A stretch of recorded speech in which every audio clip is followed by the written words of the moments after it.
That day, Medaka stood quietly, looking at a building that had already collapsed. At some point, Hakama had once asked whether she had ever thought about why she was so gifted. He had told her not to downplay or hide her abilities, because it was obvious that she was far from ordinary. In his view, what Medaka did was not admirable in a normal sense. It was something beyond that. Without warning, a girl named Myoka suddenly rushed in and attacked her using an iron ball. Medaka immediately responded and handled the situation with ease. Later, as Medaka walked toward the suggestion box, she found a letter inside. Hakama explained that the school staff had been struggling to deal with Muri's behavior. He thanked Medaka for everything she had done to help the school so far. He then revealed that Muri had actually been part of a project under his supervision. While Muri was recovering, Hakama hoped Medaka would be willing to take her place. The project was called the Flask Plan. During a school break, Muri told her friends about the Flask Plan. She explained that it was the name of a project she had been forced to join. According to her, the members of Class 13 had been gathered from all over the country specifically for this program. Harigane asked what Class 13 actually meant.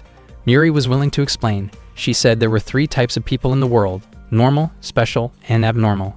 According to her, most people at Hakaniwa Academy used their individual talents honestly and fairly to complete their responsibilities. She described herself as someone who relied on cheap tricks. However, she insisted that those from Class 13 were far more unusual than she was. To demonstrate, she threw every die she was holding into the air. When they landed, every single one showed the number 6. Her friends were stunned by the display. Laughing, Muri asked whether they were beginning to understand. She explained that she could not clearly define such abilities or talents because for abnormal individuals, effort, environment, and luck were irrelevant. No matter the circumstances, abnormal people would always produce extraordinary, sometimes unsettling, results. The purpose of the Flask Plan, she said, was to cultivate genius, and she herself had been chosen as one of the test subjects. Muri admitted that she felt relieved after Medaka helped her leave that place. Suddenly, Hansode appeared, drawn in by the food on the table. Zankichi quickly tried to stop her and apologized to Muri for Hansode's behavior. Seeing Zankichi approach, Muri greeted him and said that she wanted to talk with him. At the same time, Medaka informed Hakama that she had refused his offer. She explained that she had been born to help strangers, and that was the only purpose she felt she needed. She doubted that she could contribute much to the Flask Plan. Instead, she chose to find another way to make up for the fact that Muri had been removed from the project because of her. After saying her goodbyes, Medaka left. Hakama realized that Medaka was incredibly strong, so strong that her weaknesses had become very clear. He then asked the other students for their opinions. It turned out that many of them had been present the entire time. Kei remarked that Medaka seemed to never notice the existence of others. Shigusa believed that Medaka deliberately ignored them, mentioning that he had tried to defeat her multiple times but had always failed. Itami suggested that Medaka might have only defeated Muri by coincidence, and he admitted that he admired someone like her. Yoka had nothing in particular to say. Mizo did not see the situation as a problem since Medaka was only a temporary replacement, and he was confident that he and Odo could keep the Flask Plan running. Odo commented that Medaka had a beautiful face and that he did not mind her presence. Hakama concluded that, to these students, Medaka, the unusual student council president, was insignificant. He realized that the students of Class 13 were indeed difficult to handle. They were the top group among the experimental participants. Meanwhile, Muri told Zankichi that her older sister, who had spent a long time staying inside her room, would soon be coming to school. She asked Zankichi to pass a message to Medaka. The message said that her sister would target Medaka for openly rejecting the Flask Plan and for defeating Muri. Zankichi wondered whether Muri's older sister was someone incredibly powerful. Muri smiled and said that her sister was extremely strong and unmatched. She also fought using large iron balls. Muri admitted that facing her sister had always been overwhelming, and she felt that it might already be too late to warn Medaka. Meanwhile, Myoga had already taken Medaka down with the iron ball in her hand. Seeing Medaka lying there, unable to move, Myoka calmly muttered a strange sequence of numbers. The loud noise drew students from all directions toward the scene. Omunichi woke Nekami and addressed her as the former judo captain, informing her that her favorite student had gotten into trouble again and that she should come see it for herself. Nekami woke up and asked him not to call her judo captain anymore since she had already retired. Myoga kept repeating the string of numbers that no one else could understand. What she actually meant was that, in order to achieve her goal, she needed to join Class 13, because Medaka had defeated her younger brother Muri. She had expected far more from Medaka and felt disappointed by what she had seen so far. In Myoka's view, defeating Medaka alone would not be enough to secure her place in the Flask Plan. She wondered how many more students from Class 13 she would have to take down to prove her strength. Just as Miyoka was about to leave, Medaka suddenly called out to her. Medaka understood the meaning behind Miyoka's unusual speech pattern and asked who Miyoka really was. She was certain that Muri's older sister had attacked her for reasons beyond simple revenge. Miyoka was surprised that Medaka could interpret her words so quickly. She had believed that only Muri could understand her way of speaking. She was also impressed that Medaka was still able to stand after being struck by the iron ball. At the same time, Miyoka realized that Medaka had not even tried to avoid the attack. Medaka made it clear that she had no reason to dodge it. Miyoka stepped closer and swung the iron ball again, while the surrounding students prepared themselves to watch what they thought would be a serious fight. Miyoka repeatedly swung the iron ball toward Medaka. The students were confused about why Medaka did not attempt to move away, and some of them even wondered if she was acting recklessly. Miyoka launched the iron ball once more, but this time Nekami pulled Medaka aside just in time to prevent the impact. Nekami understood that Medaka would not avoid the attack because Miyoka did not seem to have a clear reason for targeting her. Nekami then asked what Medaka was trying to accomplish this time. The students grew excited at Nekami's arrival. They had been looking forward to her unpredictable behavior, often referring to her as a trickster.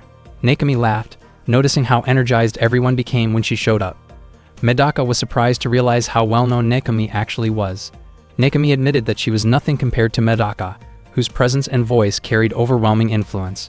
She also wondered why Medaka remained so stubborn when the iron ball she was facing was far harder than her own head.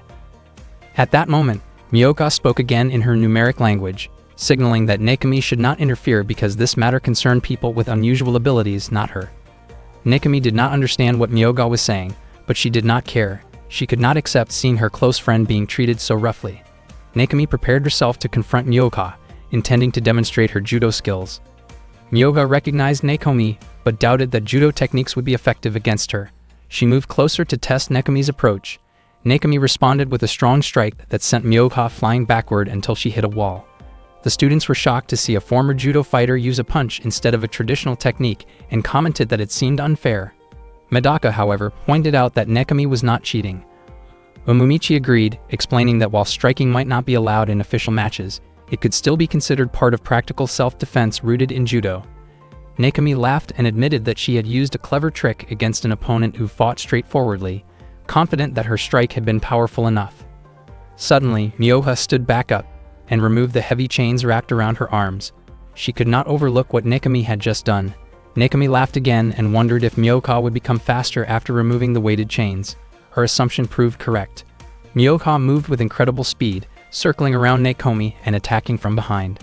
Without hesitation, she struck Nekami's back, sending her body stumbling forward before she fell to the ground. Miyoka had not expected Nekami to be taken down so quickly by a single blow. Miyoka pulled Nekami's body closer. Medaka shouted in an attempt to wake Nekami, but Omomichi stopped her, saying that Medaka was already too late to act like a hero.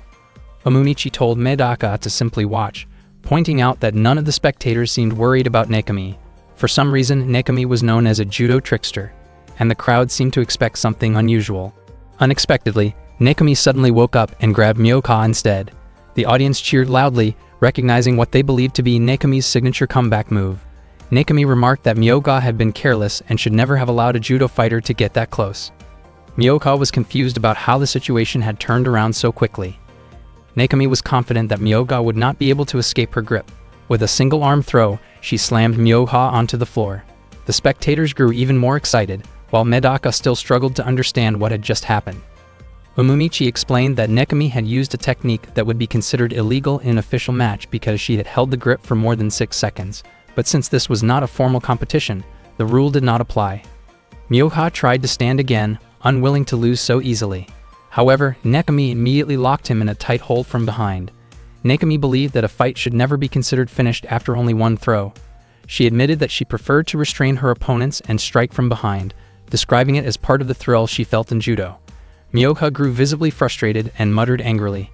Omomichi asked Medaka if Miyoka had just called Nekami a cheat. Medaka wondered if Omomichi had understood what Miyoka said.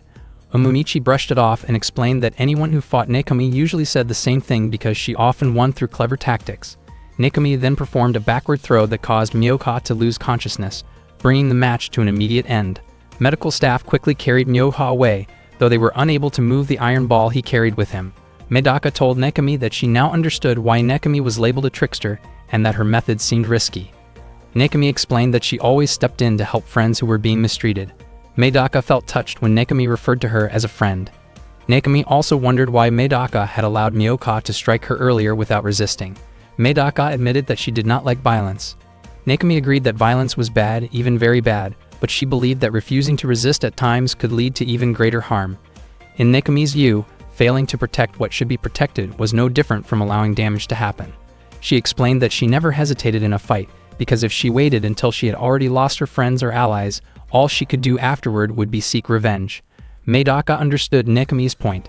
She realized that she had been reacting too slowly, as if she had been playing rock, paper, scissors at a delayed pace. Medaka thanked Nekami for the advice and everything she had shared. She recognized that she had nearly made the same mistake without realizing it.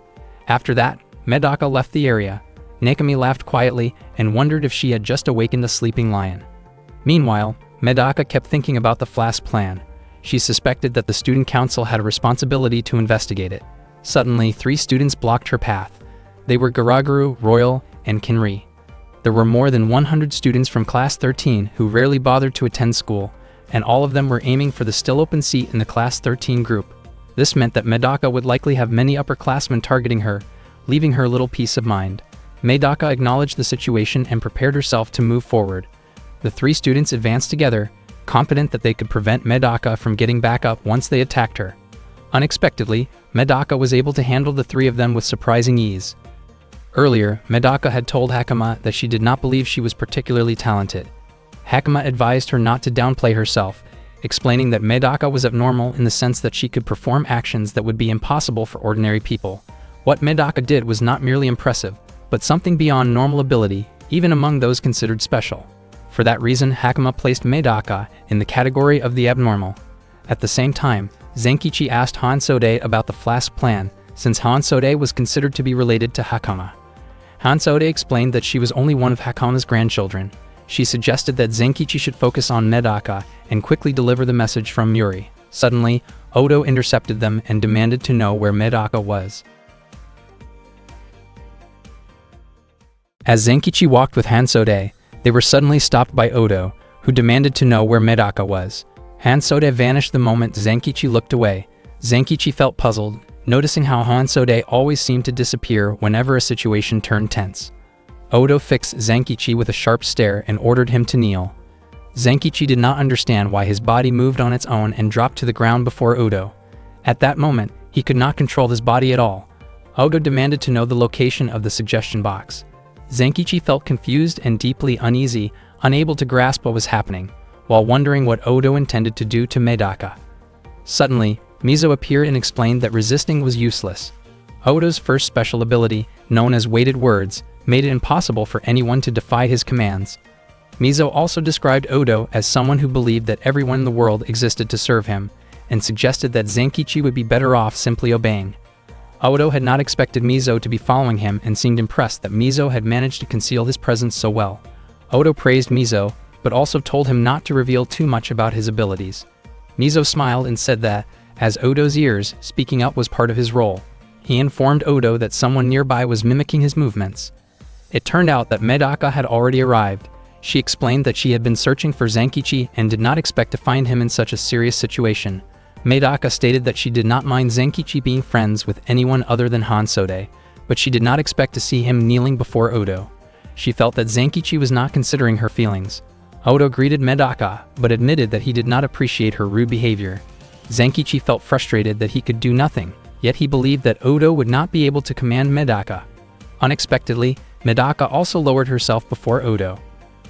Odo believed this was Medaka's first encounter with someone he considered superior, and he assumed that her posture showed respect. He lifted Medaka's head and asked whether she had seen him before. Medaka admitted that she had once seen Odo in the principal's office and was certain that he was part of the Flask plan. Odo felt relieved that Medaka had noticed his presence back then. Zenkichi grew increasingly anxious, wondering what Odo intended to do next. To everyone's surprise, Odo declared that he had developed feelings for Medaka at first sight. Medaka was clearly startled by this statement. Odo claimed that he was interested in her and stated that he would allow her to become his wife. Medaka's face turned red as she looked at Odo. At that moment, Zenkichi suddenly regained control of his body. He leaped forward, preparing to strike Odo, unable to accept how Odo had treated his childhood friend. Odo appeared surprised that Zenkichi could stand. He admitted that he was impressed, but he regarded Zenkichi's action as foolish and disruptive to what he called his romantic conquest, and implied that Zenkichi would face serious consequences. Mizo quickly restrained Zenkichi from behind. Odo questioned Mizo's action. Mizo calmly stated that Odo had gone too far. Zenkichi struggled and demanded to be released. Mizo pointed out that Odo had a bad habit of punishing the weak too quickly. He reminded Odo that if he did not begin to control his temper, he would never achieve the ideal world he envisioned. Odo apologized and remarked that Mizo tended to be overly dramatic with his choice of words. He then handed Medaka a letter and prepared to leave, asking her to read it. Odo explained that the letter contained an invitation for a date, which he believed would give them the chance to talk more extensively. Medaka responded that Odo kept making unreasonable demands after previously attempting inappropriate behavior toward her. She firmly stated that she had no intention of entertaining his request. Odo asked Medaka not to be stubborn. He expressed his belief that Medaka had felt something unusual during her encounter with Muri, and claimed that he possessed even greater potential. Odo invited Medaka to join Group 13. Before leaving, he advised her not to waste her life on ordinary people, insisting that she had not been born to serve strangers. He insisted that she had been born to serve him. After Odo left, Mizo released Zenkichi. Mizo seemed surprised that Odo had spoken so much, which was unlike him. Before Mizo departed, Zenkichi called out to him and thanked him for stepping in. Mizo laughed and commented that Zenkichi was amusing. He advised Zenkichi to be more careful from now on. Whether or not Zenkichi chose to take part in the Flask plan, Odo had already set his sights on him, meaning Zenkichi's school life would no longer be ordinary. After that, Medaka shared that she had met Muri's older sister. Zenkichi asked why Medaka had been unable to move earlier while he was still able to resist. Medaka did not know the reason. She admitted that she had kissed many people before, but no one had ever kissed her, which left her feeling a bit curious about the experience. Zenkichi apologized for causing a disturbance earlier. Medaka did not mind at all and even felt grateful for what had happened. The letter from Odo contained a request to meet on July 15 at 5:00 a.m. on top of the clock tower of Class 313. Medaka thought that she probably needed to improve herself. In her view, Odo was shamelessly bold for asking her to become his wife. Even though she did not intend to take the letter seriously, she believed she could use this opportunity to guide Odo onto a better path. Zenkichi noticed how wide Medaka's smile was and how genuinely happy she looked. He understood that Medaka truly wanted to be friends with everyone. However, because of her extraordinary talent, she had never really succeeded in forming equal friendships, not even with him. It made sense that she felt especially happy about this situation, particularly with someone as unusual and imposing as Odo. Zenkichi realized that if he wanted to stand beside Medaka, he would have to become stronger himself. Zenkichi asked what Medaka planned to do to improve herself and whether she intended to train. Medaka said that she would go see her older brother, which surprised Zenkichi. She even asked him to come along because she did not want to face her brother alone. Medaka and Zenkichi then went to meet Medaka's older brother. It had been a long time since Medaka had last seen him. His name was Mahoro. At Hakoniwa Academy, there was an old building that had not been used for 40 years. People called it Babel Ghost. The caretaker of that abandoned building was Magoro, Medaka's older brother. Medaka and Zenkichi entered the building, and Magoro greeted them as soon as they arrived. His room was filled with photographs of Medaka. Magoro was overjoyed to see Medaka visiting him after such a long time. He expressed how much he loved her, and nearly everything in the room had a Medaka theme. Even the sandals he wore had her image on them. Medaka felt extremely uncomfortable, but Zenkichi encouraged her to try to smile. After taking a deep breath, Medaka spoke gently to Magoro and apologized for not visiting him for so long. She also asked him to come home once in a while. Unexpectedly, Magoro took photos of Medaka while she was talking. Medaka mentioned that their father and mother were very worried about him, but Magoro claimed that he did not know who they were. He held Medaka tightly and said that she only needed him. He buried his face in her hair, and in an instant, Medaka's expression turned fierce. With a single punch, Magoro was sent flying backward. Zenkichi quickly stepped in to calm Medaka and reminded her that they had come to ask Magoro for help. Medaka immediately stated that she had come to ask for his help and warned that she would not tolerate being ignored. She then apologized for striking him. Zenkichi was puzzled by how quickly Medaka's demeanor could change. Magoro realized that Medaka had grown weaker. He observed that her muscle condition had declined and that she had already lost half of her original strength back in the early days of middle school. From the way Medaka had moved, Maguro noticed that she was guarding her left side, suggesting that her ribs might be injured. Her skin also indicated that she had not been getting enough sleep, and there was a faint scratch on her head, even though in the past her injuries would heal in less than 30 minutes. Medaka had grown taller, but her weight had not changed. Maguro was convinced that she was not paying attention to what she ate. Zenkichi was amazed that Maguro could draw so many conclusions from just a brief physical encounter. It was clear that Maguro was an exceptionally sharp analyst and a genius. Before entering grade school, Maguro had appeared completely normal. His talent began to blossom during middle school. Although Maguro rarely acted directly, he was almost godlike when it came to developing strategies for others. At the age of 13, Maguro began working from behind the scenes as a consultant for his family's business. He was largely responsible for transforming the Kurokami Group from one of the largest companies in Japan into a global powerhouse. Maguro was born with a natural strategic mind capable of handling anything placed before him. Not long after Maguro commented that Zenkichi had worked incredibly hard and was almost unrecognizable, Zenkichi was reminded of something Maguro had said in the past. Back then, Maguro had bluntly told him that he was too weak to stand beside Medaka, and had even advised him to keep his distance from her. Remembering how harsh Maguro used to be made it difficult for Zenkichi to fully accept the compliment now. Medaka expressed her desire to become stronger and asked Maguro to train her. Maguro felt that Medaka did not really need his help, but she disagreed. She admitted that she still could not properly protect herself or her friends. In her view, if she was not strong enough to protect everyone, then she felt powerless. Maguro had not expected to hear those words from her. Medaka clarified that this was not the only reason she had come to see him. She also wanted to ask everything Maguro knew about the Flask plan. Maguro asked if the Flask plan was some kind of scientific experiment. Medaka told him not to pretend to be clueless. She explained that she had only heard a brief explanation about the plan from Hakama, and was certain that Maguro must have been involved when he was still a student there. Out of nowhere, Maguro began talking about how much he enjoyed playing RPG games and how he liked to raise every character, no matter how weak, all the way up to level 99.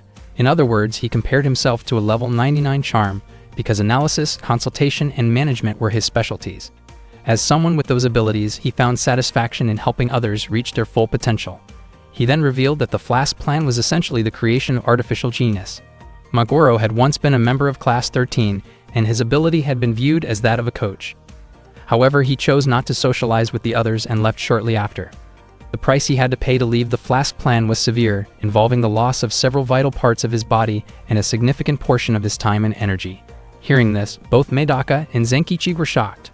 Maguro made it clear that he did not need sympathy from Medaka, nor did he expect her to seek revenge on his behalf. He described his experience as being given a chance to witness something like a living hell. Although he possessed a great deal of information about the Flask plan, he chose not to share it because he did not want Medaka to suffer the same fate. Maguro admitted that he did not believe in the typical ideas of friendship, perseverance, or winning slogans. For him, his greatest motivation in life was his younger sister. He believed that he had been born to earn Medaka's respect. Because of that, he did not want to talk about the Flask plan, but he was willing to share everything else. He offered to help Medaka reach level 99, describing the process as a kind of simulation game focused on improving her abilities. He questioned whether Medaka could endure his style of training, which would require close supervision throughout the process. Medaka decided that she would find out the truth about the Flask plan on her own, and she also stated that she would help Maguro become a true human being again. Zenkichi was confused by the exchange between the siblings and felt that it might be difficult to ask Maguro to train him as well. Suddenly, he remembered Medaka's date with Odo the next morning and mentioned it. Maguro then unexpectedly offered to train Zenkichi too. He realized that his words in the past had probably hurt Zenkichi deeply, but he acknowledged how hard Zenkichi had worked. Maguro wanted to help him become stronger so that he could protect Medaka. Zenkichi felt strangely moved by Maguro's kindness. Even though it was simply a normal gesture, he turned his face away and accepted the offer. The training began right away as Maguro led them to the monster room. He explained that Path A involved experiencing extreme challenges with no guarantee of improvement, while Path B offered an easier route to getting stronger after a nap. Without hesitation, both Zenkichi and Medaka chose Path A. Odo waited for Medaka at the top of a tower. He said the earth felt too small for him, and even the sun was not bright enough to fully illuminate his presence. That was why he chose a high place to watch the sunrise. As he observed the sun rising, he reaffirmed his own sense of greatness. He described the sun as a mirror for himself, which was also the reason he picked such a lofty spot as the meeting place with Medaka. He hoped Medaka would witness his magnificence before she became his wife. Medaka arrived with Zenkichi. She admitted that Odo's choice of location felt oddly romantic, but she also said she did not have enough time to stand in front of a mirror or prepare her appearance. Odo said he could forgive Medaka's unprepared look since she arrived on time, but he could not accept the presence of another man while she was supposed to be meeting him. Medaka clarified that she did not come as a woman meeting a man, but as the president of the student council. She asked what Odo knew about the Flask plan. Odo praised Medaka's passion, saying she perfectly matched the kind of woman he had been searching for. He then ordered them to kneel. Medaka and Zenkichi resisted the pressure with their own strength and refused. Odo raised his voice again, telling them to bow even lower, but they continued to stand their ground. He was surprised that they dared to oppose him. Medaka mentioned that she and Zenkichi had spent the night training under a very talented coach, and she said their hard work had paid off. Hearing this, Odo immediately guessed that the coach she referred to was Maguro. He described it as something almost unbelievable, since such intense training in just one night could turn a house cat into a tiger. Odo grew frustrated when his commands had no effect. He stepped forward as if to approach Medaka more forcefully, but Zenkichi raised his voice. Zenkichi pointed out that Odo had never truly spoken to Medaka, because every word he said was an order rather than a conversation. Odo became irritated, wondering why Zenkichi kept interfering in what he considered a personal matter. He called Zenkichi rude and demanded to know what kind of relationship he had with Medaka. He told Zenkichi to leave before he pushed him away himself. Zenkichi, fueled by emotion, moved quickly and struck Odo, declaring that he was Medaka's childhood friend. Odo's body was sent backward by the impact. Zenkichi knew that his move alone would not be enough to defeat Odo, and he challenged him to get back up. Medaka reminded Zenkichi that fighting in such a high place was dangerous. Zenkichi wondered why she was still concerned about that after Odo had just tried to advance toward her. Zenkichi was shocked to see Odo standing calmly on the wall, completely unharmed. Odo complimented the strength of Zenkichi's attack. He said he had no intention of avoiding it, but added that an ordinary person like Zenkichi should not presume to touch a king. Odo repeated that the earth was too small for him, and that gravity itself could not hold him down. His feet clung to the wall as if it were the ground, and his strength allowed him to move freely along it. Odo revealed that Group 13 was being used as test subjects. He told Medaka that if she truly insisted on helping others, she should be willing to cooperate with this effort. Medaka admitted that she sometimes acted before thinking, but she was not foolish enough to join a project she did not fully understand. Maguro then gave a comparison. He asked whether Medaka would drink a potion if it could instantly make someone a genius. Medaka and Zenkichi firmly rejected the idea. Odo had expected Medaka to answer that way, but he pointed out that most people would make a different choice. In reality, he said, people rarely refuse an opportunity like that. Odo explained that the goal of the Flask plan was to create a genius potion for those who worked hard and tried their best, but never received the rewards they deserved. Medaka responded that Odo was promoting an idea that sought benefits without effort, sacrifice, or real work. She questioned whether Odo felt no embarrassment in refusing to make sacrifices while expecting others to do it for him. According to Medaka, if the Flask plan were truly comfortable and harmless, Maguro would never have stepped away from it. Odo admitted that sacrifices were indeed required. The Flask plan, he said, would only be completed by sacrificing every student at Hakoniwa Academy. He added that once the curriculum was established, Hakoniwa Academy itself would become like a giant experimental container. He predicted that 98% of the test subjects would break under the burden of becoming abnormal. Instead of a storm in a teacup, he said, they would create a storm inside a bottle. Zenkichi felt irritated and called the whole thing abnormal. He could not understand why Odo would even agree to something like that. Odo explained that the principal was doing it in the name of a noble ambition, but to him it was simply a job. In return, he would receive 4 of the subjects as a reward. They would be given the title of the 4 divas in Odo's future kingdom, and Medaka would become the first queen of the country he dreamed of building. Medaka was puzzled. She realized that Odo had summoned her only to present that ridiculous proposal. Odo was confident that Medaka would agree to join Group 13. He explained that the Flask plan was being carried out in a laboratory beneath the tower, and he urged Medaka to come with him right away because everyone was already waiting for her. Zenkichi asked Medaka what they should do next. To him, the project seemed far bigger than he had imagined. Medaka calmly replied that it was not as overwhelming as he thought. She believed this was exactly the moment she had to act, especially after being called to the principal's office. In her view, this was precisely when the student council needed to step in. She was certain she could stop the Flask plan that very day. The next day, Medaka and Zenkichi checked the suggestion box. Every letter inside was related to Class 13. The sudden arrival of the Class 13 members at school had confused everyone. Even the disciplinary committee seemed overwhelmed, something Harigane had previously complained about. Other letters mentioned how the members of Class 13 were causing trouble among themselves. Medaka felt that she might not be in a position to comment much. She also realized that her mini-uniform had unintentionally created distractions and complications. Zenkichi thought there was little point in reviewing all the complaints one by one. In his opinion, they needed to address the root of the problem. Without hesitation, Medaka removed her outer layer of clothing so she could move more freely and told Zenkichi they needed to hurry to the laboratory beneath the clock tower. Zenkichi became flustered at how suddenly she acted. He wondered what would happen to Koki and Mokana. Medaka decided to leave them in charge of the student council's routine duties. She explained that she was simply doing what was necessary to fulfill her responsibilities as student council president. When Medaka and Zenkichi arrived at the laboratory, they were greeted by Uno and Shano. Medaka introduced herself as the student council president and asked if they were also part of Group 13. It turned out that Uno and Shano were merely guards. They instructed Medaka to pass through a special door by entering a 6-digit password, explaining that the odds of guessing it correctly were 1 in a million. They referred to it as the rejection door. Medaka agreed to try. She entered the password, and before long the door opened. Uno and Shano were stunned by what they had just witnessed. Medaka stepped inside and expressed her confidence that Zenkichi would be able to do the same. She advised him to pretend as if he were entering his ATM PIN. She casually mentioned that, according to that day's horoscope, a Leo would have good luck at that moment. Once the door closed again, Uno and Shano told Zenkichi to input the password. They were certain he would fail because he was a normal person.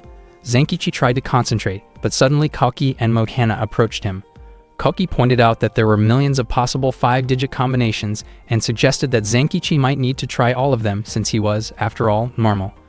Koki was sure Medaka was waiting for him on the other side. Zenkichi was surprised to see Koki and Mokana there. They explained that Muri had informed them. Koki felt it would not be right for them to stay uninvolved. Zenkichi wondered where Hansode was, since information like that had somehow spread. He admitted that this task was far more dangerous than anything they had faced before. Mokana responded that she was not afraid of danger, but she was afraid of being left behind. Uno and Shano asked whether the three of them really intended to try millions of combinations. Koki invited Mokana to attempt it first. Mokana confidently entered a password, and to everyone's surprise, the door immediately opened. Uno and Shano could hardly believe it. The door was supposedly meant to allow only abnormal individuals through. Mokana wondered if that meant she herself was considered abnormal. Zenkichi was equally shocked. Koki reasoned that the door might be choosing people who were somehow connected to Medaka. In other words, the door would always open for her. If they entered the number that Medaka would most likely choose next, they might be able to pass through as well. Hearing that, Zenkichi remembered Medaka's earlier words. She had been certain he could enter the door. She had also mentioned the ATM PIN and the Leo horoscope. Koki concluded that the password must be Zenkichi's birth date. Zenkichi was surprised that Mokana seemed to know his birth date. Uno and Shano commented that the previous number was no longer valid and joked that Koki had lost to Mokana. Koki brushed it off, claiming he had only allowed her to go first because it would be risky for a girl to witness his true abilities. Koki picked up a candlestick and walked straight toward the rejection door. He admitted that he was not like Medaka and Mokana, who were willing to follow the rules of the game. Instead, he chose to destroy the door entirely. Uno and Shano were stunned by what he was doing. After his first strike, Koki admitted that the door was incredibly sturdy, but he had no intention of giving up. He declared that he would deliver 1,000,000 blows if he had to. To him, anyone who relied on hard work during difficult times would eventually succeed. Watching this, Zenkichi almost remembered Koki's nickname from middle school, the Destroyer. It did not take long before Koki actually broke the door down. Proudly, he said that his effort had paid off and that it had taken exactly 152 swings to get through it. Koki then asked Zenkichi to follow him, since the task required every member of the student council. After passing through the door, they found yet another one ahead. Uno and Shano explained that the elevator door in front of them would take them to the 13th basement level of the Flask plan. The only other route was to use the stairs without a password, which meant visiting every single floor along the way. Medaka said that she and her friends had come to the laboratory to gather information, so they would examine every aspect of the Flask plan. Meanwhile, Hakama observed Medaka from his room. He did not expect her to bring so many companions and wondered how Hansode had arranged all of this. Hansada admitted that she had only given them a small push. Hakama realized that the more people who accompanied Medaka, the easier it became to measure just how extraordinary Medaka appeared to those who were not part of the Flask plan. Hansada confessed that she cared more about the Flask plan than anything else in the world and believed that Hakama would have difficulty if he had to consider all three of them as obstacles. Hansode said that Medaka had a powerful influence on the people around her, which was exactly why she disliked Medaka. She refused to consider Kalki and Mokana as anything special. Hakama noted that it was unusual for Hansode to give such a warning, but he appreciated it. As Kalki walked down the corridor with Zenkichi, he said that when he met a member of Group 13, he would show his respect by striking him directly. Kalki was still furious that the student council had nearly been wiped out by Muri because of their own passiveness. He refused to let something like that happen again. He did not care what would be said to him, or what might be thrown at him. He would not hesitate anymore. Zenkichi replied that he would not let Kalki claim that honor alone. Kalki then made a bet with Zenkichi about who would land the first strike. At the same time, Medaka felt as if they had been going in circles for a while. She suggested that Mokana use a trick they had once used when entering a maze at an amusement park. Kalki and Zenkichi were surprised to learn that the two of them had gone to an amusement park together without inviting them. Mokana took a deep breath and released a loud shout, while Medaka carefully listened to the sound waves that echoed through the space. Kalki and Zenkichi complained about the noise, saying it was loud enough to hurt their ears. Medaka explained that she used the sound to figure out the layout of the rooms inside the building. It worked much like sonar on a submarine. Zenkichi realized that this explained why Mokana could move so powerfully in the water. He became convinced that her lung capacity must be extraordinary. Before long, a man greeted them and said that Medaka seemed to have taken the wrong path. Kalki and Zenkichi immediately rushed forward, competing to reach him first, but the man easily avoided their attempts. They wondered how he could move so effortlessly. Medaka admitted that the man looked familiar because she had seen him once in the principal's office. In an instant, the man casually loosened Medaka's hair. The man introduced himself as Shigusa, someone with exceptional combat abilities. He told Medaka that if she wanted to pass, she would have to take part in his experiment.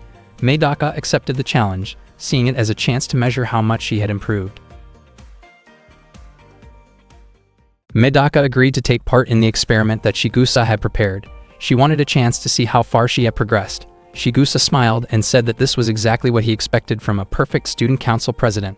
Still, in his view, the Flask plan existed because humans were not yet perfect, and that meant Medaka herself was not perfect either. He promised that he would expose Medaka's weaknesses. In his hand, he held a small flash drive that contained all of his research data. He had already heard that Medaka had come to stop the Flask plan. He gave her a reason to fight and was confident that she would not be able to take the flash drive from him by force. Medaka steadied herself and prepared for a fistfight. Shigusa admitted that Medaka had an impressive and intimidating presence. To him, there seemed to be some kind of secret that had turned her from an ordinary girl into something far more extraordinary. Medaka allowed Shigusa to make the first move. Unexpectedly, he drove his knee toward her. Kalki, Mokana, and Zenkichi were startled by the sudden action. Zenkichi quickly realized that Shigusa was a kickboxer, not a boxer, and muttered that it was a dirty move.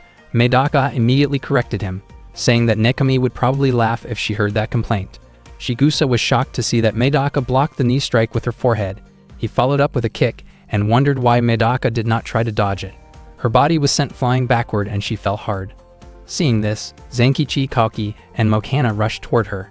Medaka suddenly remarked that if it were not for Maguro's training, her head might not have been able to withstand that impact. She then stated that she had already won because she had managed to take Shigusa's flash drive.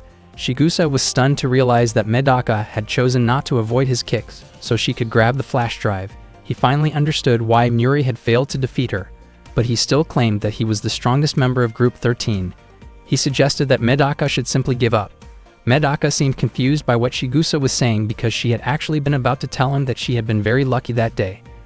Suddenly, the flash drive was back in Shigusa's hand. No one realized how he had done it. His movement had been incredibly quick. Zenkichi noticed that this was the same ability Shigusa had used earlier when he walked past them without being noticed. Shigusa admitted that his large build often missiled people, but as a researcher, the flash drive meant more to him than anything else. Medaka smiled calmly. Zenkichi wondered if she was acknowledging that Shigusa was stronger than her. She admitted that Shigusa was indeed powerful, and that was exactly why her good luck felt even stronger that day. In her view, if she could forcibly take the flash drive from him, she would not need to worry about the other opponents afterward. Shigusa was surprised by her reaction. Medaka remained optimistic and never once broke eye contact. Medaka felt that Chigusa's movements were strange because he seemed to change position before anyone could even notice. She suspected that he either thought very briefly before acting, or perhaps did not think at all. Suddenly, Medaka took out Muri's super balls. She had picked them up earlier, thinking they might come in handy. She immediately threw them toward Chigusa. Using his ability, he avoided every single one without being hit. Everyone was stunned by the display. Medaka described Chigusa as incredibly fast. He avoided the projectiles in a mechanical way. In other words, his movements were purely reflexive. The stimulus bypassed his brain and went straight to his muscles. Unlike most people who think before acting, Chigusa could respond instantly without delay. Zenkichi finally understood. That was why Chigusa always seemed to move first and appear out of nowhere.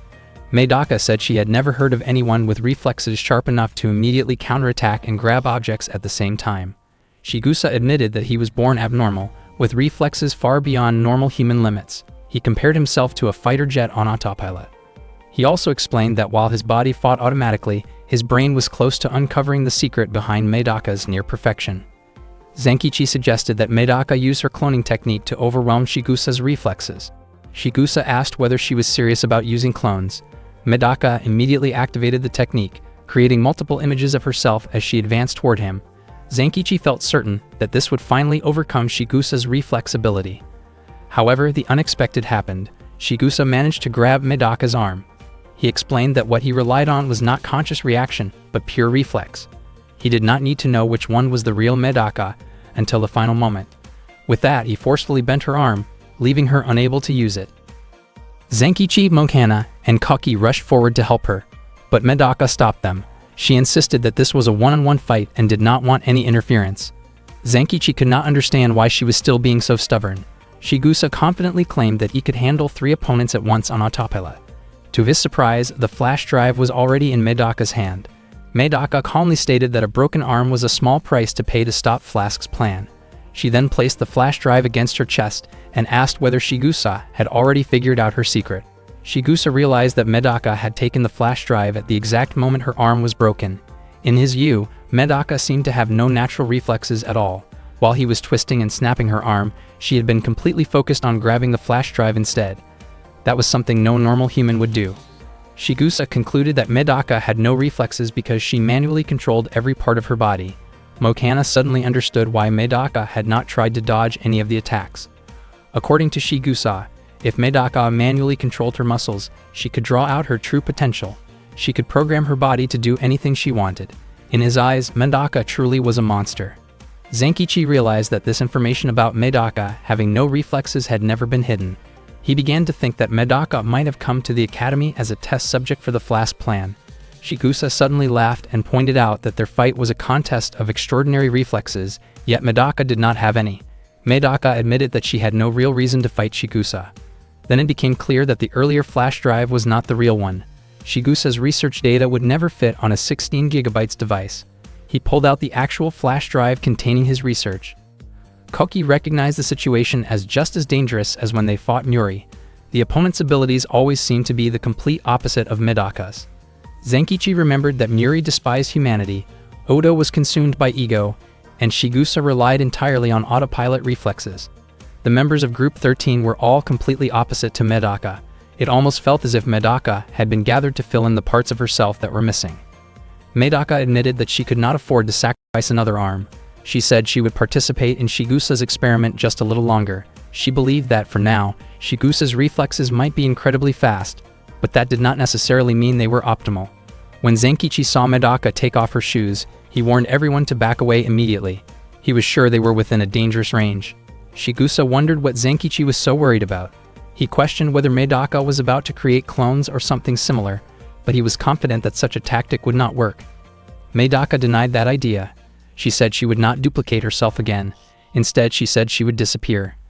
Medaka began jumping lightly in place. Chigusa was confused by what she was doing.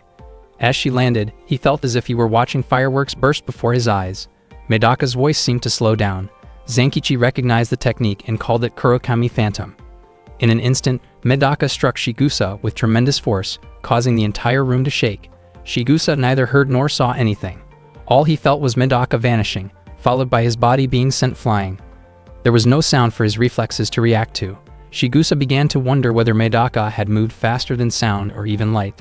Medaka denied that possibility, since it would be impossible for a human.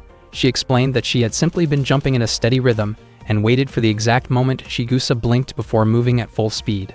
The flash drive Medaka wanted was destroyed in the process, but she felt satisfied because she had defeated Shigusa. Shigusa swore that he would never blink again during a fight. He could not believe that Medaka had overcome his reflexes. Medaka then admitted that her muscles had torn from pushing her strength too far. Because she was still an ordinary human, her body collapsed to the floor, and Zenkichi quickly rushed to help her.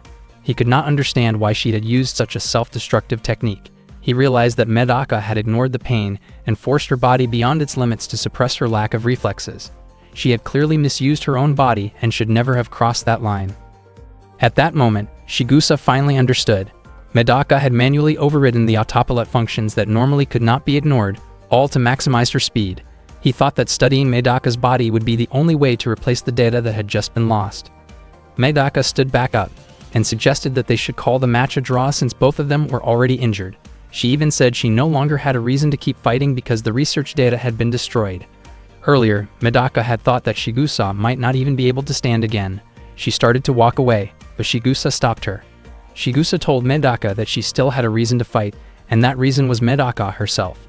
She admitted that Medaka was the kind of monster she had always wanted to talk to. Shigusa then wondered if Medaka did not feel the same way about her. Zenkichi suggested that Medaka should just ignore Shigusa's words, but Medaka refused his advice.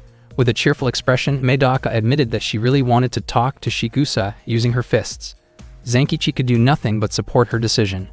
Medaka stepped closer to Shigusa and invited her to resume the fight. Shigusa threw a punch toward Medaka, and Medaka welcomed the attack with enthusiasm. The two of them began exchanging blows again. Koki, Mokana, and Zenkichi watched in shock. Koki wondered why Shigusa was not using her reflexes to dodge. Mokana guessed that perhaps Shigusa was no longer able to do so. Zenkichi thought that with injuries like that, Shigusa's body could no longer keep up with her reflexes, meaning the fight would soon end. Unexpectedly, Shigusa had actually been waiting for someone who could hit her like that. That was the reason she joined the Flask plan. She believed that anyone capable of landing a hit on her must have great potential. Unfortunately, none of the members of Group 13 had ever been able to even touch her. The abnormal testing tube had given her no real opportunities, but at last, she had found a true monster who could strike her. That discovery made her incredibly happy. Medaka was surprised to realize how much Shigusa was enjoying the fight. At the same time, Medaka herself also felt that this battle was a form of communication between them. Medaka admitted that she was running out of energy and wanted to bring the fight to an end. Shigusa objected, saying that she still wanted to continue enjoying the moment. Shigusa then recalled her past. Since childhood, her reflexes had been extraordinary. She used to dodge balls thrown by her friends with ease. She had even survived a tragic accident that claimed the lives of her entire family because her reflexes allowed her to avoid harm. At that moment, Shigusa avoided Medaka's strike with her reflexes once again. Mokana was surprised to see Shigusa's reflexes finally working properly again. Zenkichi observed that this was now a combination of reflex and counterattack. Previously, Shigusa had relied entirely on her reflexes, but through her fight with Medaka, she had learned and grown. She had become as fast as lightning while staying in complete control, and at that moment, Shigusa truly became the strongest she had ever been. Shigusa laughed and said that the fight was not over yet. However, Medaka suddenly managed to strike Shigusa's head with her foot. Medaka admitted that she had completely run out of strength, and her leg had simply moved on its own natural reflex. Shigusa's body began to weaken. She had not expected Medaka to be so remarkable and capable of matching her abnormal abilities. As Shigusa collapsed to the floor, Medaka ended the match. She commented that the fight had been wonderful and even invited Shigusa to play with her again the next day. Meanwhile, Hakama observed that abnormals seemed to long for connection. They desired friends, affection, people who understood and protected them, and even rivals. However, because they were seen as inhuman monsters, they could try as hard as they wanted, yet they would never truly be able to build ordinary relationships. That was why they kept searching for connection. Oda wanted to build his own kingdom, Shigusa needed physical contact to feel connected, and Medaka believed she was born to help strangers. Hakama concluded that encountering another monster they had been searching for all along could change their way of thinking. Hansade then asked who would be waiting for Medaka on the second floor. Hakama replied that the one waiting there was Kei from Class 313. He believed Medaka would be fortunate to face Kei, as Kei was known for being responsible for numerous serious incidents in the past. Medaka and her friends moved up to the next level of the laboratory and unexpectedly found a garden inside. Zenkichi felt confused because they had clearly been descending underground stairs, yet they had arrived in a place that looked like an outdoor garden. Medaka explained that it seemed the labyrinth had manifested within the garden space. The air circulation and lighting had been carefully adjusted to mimic the outside environment. Suddenly, a man who was already there remarked that if Medaka and the others had truly noticed that detail, they should have closed the door behind them. Zenkichi quickly turned around and shut the door. Medaka then asked whether the man in front of her was a member of Group 13. The man introduced himself as Kei, a member of Group 13. Mokana wondered why Kei had not tried to stop them from advancing. Kei admitted that he disliked conflict and did not have any reason to force Medaka to join Group 13. Medaka invited her friends to continue to the next floor, but unexpectedly, Kei drew his sword and sliced off a lock of Medaka's hair. Everyone was shocked by what had just happened. Kei believed Medaka must have been wondering where the sword had come from. He explained that he was a master of weaponry, with various hidden weapons concealed across his body. Zenkichi grew anxious when he realized that Kei had actually been aiming for Medaka's neck. He wondered why Medaka had not relied on instinctive combat reflexes like she had during her fight with Shigusa. Medaka calmly stated that she had assumed Kei would not waste time playing around with her. Kei thought Medaka would be easy to eliminate if he gained her trust first. He clarified that he was not a fighter, but an assassin. Before taking down someone powerful, he always preferred to plan his strategy carefully. He also claimed that he never acted without a reason and only carried out his actions when he felt justified. Kei explained that he was currently working, did not want to waste time, had no interest in stopping Medaka's group, disliked conflict, and had no intention of recruiting Medaka. Because of all those reasons, he concluded that he wanted to eliminate her. He then listed a series of absurd justifications, such as the clear weather, a satisfying lunch, a pleasant dream the previous night, his favorite movie about to be released, and even a drained battery. According to Kei, there were countless paths to the same destination, so anything could be used as a reason. He mentioned that Hakama had actually forbidden him from targeting Medaka, yet he still intended to proceed. Medaka then asked her friends to step back because she intended to handle the situation herself. Suddenly, Maguro appeared and firmly restrained Medaka, urging her to rest because she was still injured. Medaka was surprised and instinctively shifted into her battle-ready state before striking Maguro in response. Kaki was stunned to see Medaka facing both a dangerous opponent and someone with questionable behavior at the same time. Realizing that Group 13 had many unusual individuals, Zenkichi quickly informed Kaki that Maguro was Medaka's older brother. He then asked what Maguro was doing there. Maguro explained that an older brother should be wherever his younger sister was. He encouraged Medaka to sit down and rest briefly to speed up her recovery, hoping she would listen to him. Kei asked who would face him and who he was supposed to deal with. Maguro greeted Kei and asked whether Kei still remembered him. Kei admitted that forgetting Maguro was impossible, because Maguro was the one who had taught him how to conceal weapons and had played a major role in shaping his abilities.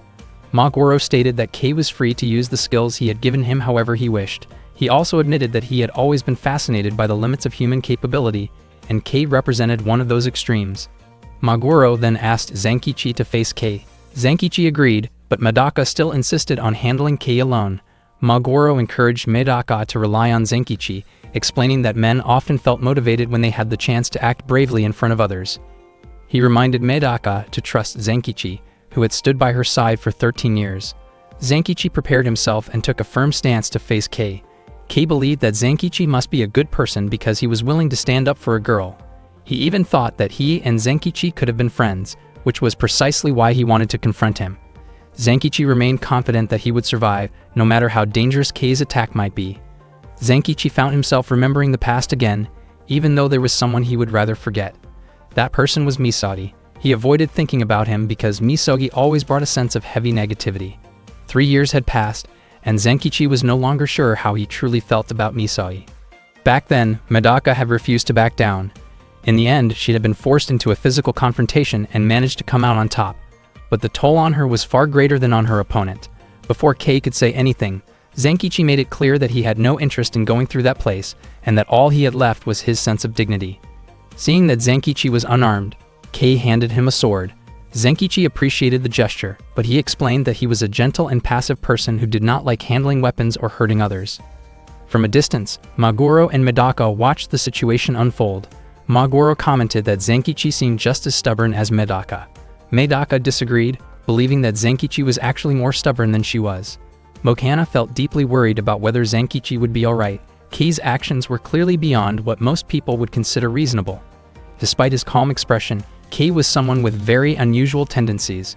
Kei moved quickly, directing his sword toward Zenkichi, but Zenkichi deflected the move so skillfully that the sword flew upward and lodged into the ceiling.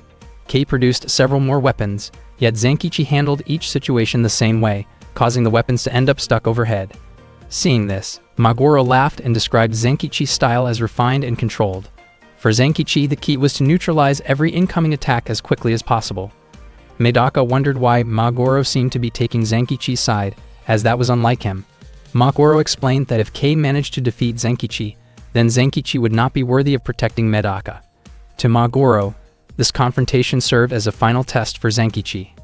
Kei then brought out 2 large hammers, confident that such heavy tools would overwhelm Zenkichi. Seiki stepped in and restrained the hammers before they could cause harm. Kei realized that Zenkichi had already understood how heavy the weapons were, which allowed him to block the movements effectively. Zenkichi continued to deflect Kei's attempts calmly. Koki was impressed by Kei's ability to conceal so many weapons, but in his view, Kei still lacked skill in actually using them. Maguro agreed, noting that Kei did not treat his tools as extensions of himself, which made his technique feel unrefined. Medaka wondered if Maguro had intentionally chosen Kei as a test because of his lack of mastery. Maguro denied this and asked her to simply keep watching.